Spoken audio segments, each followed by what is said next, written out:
Okay guys, for today's video, mag-share lang po ako ng ideas or tips about sa water pump setup na katulad ng aking nasa likod. Ayan, ganyan siya. So pakita ko po sa inyo yung setup na aking ginawa. Bali ganyan guys yung setup niya. Pagdating ko dito kasi tinawagan ako ni ma'am or nag-message siya sa akin na magpapagawa ng water pump kasi di siya nakahigop ng tubig. So yung dating linya niya, mula dito, umakyat siya doon.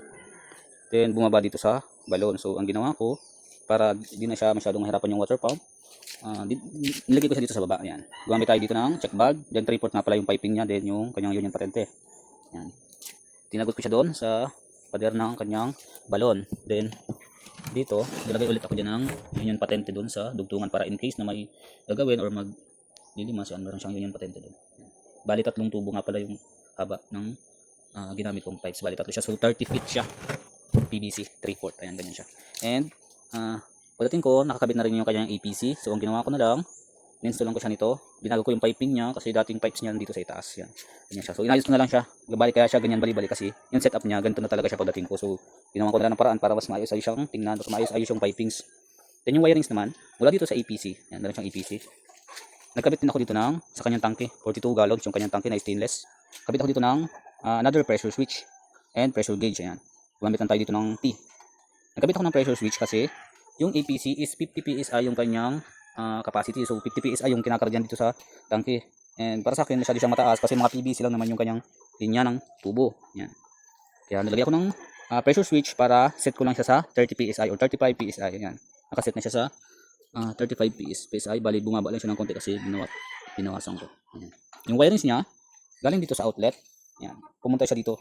Yung wire niya pumunta dito sa pressure switch. Then yung isang linya niya ng wire pumunta dito naman sa automatic pump control, bandang itaas. Yan yung pinaka-supply niya. Then yung baba naman ng ating automatic pump control is para sa doon sa water pump. Ayan. Ipakita ko sa yung connection dito sa pressure switch, yung line 1 and line 2 galing dito sa outlet. Ayan. Dito ko nilagay yung line 1 and line 2, and yung isang connection naman line 1 and line 2, yan ito yung pinaka-separator niya, yung pagitan niya, line 1 and line 2. Kahit magkabaliktad okay lang naman. Yung isang wire o yung dalawang wire papunta dito naman sa APC, yung supply ng APC, yan 220 dito sa bandang itaas, then yung bandang ibaba papunta dun sa water pump. Kapag ka nag-on, mag-on yung or nabawasan ng pressure yung ating pressure tank, nagbumaba siya ng 10 PSI, automatic tong mag-on, then magkakaroon ng supply tong APC, mag-on din siya.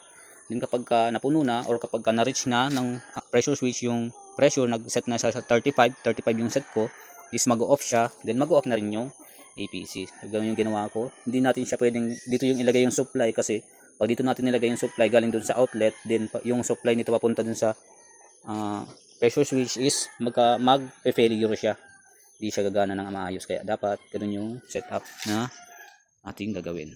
Dito yung manggagaling yung supply papunta dito sa APC. Bali ganito pala yung binili ng ating customer na water pump. Yan.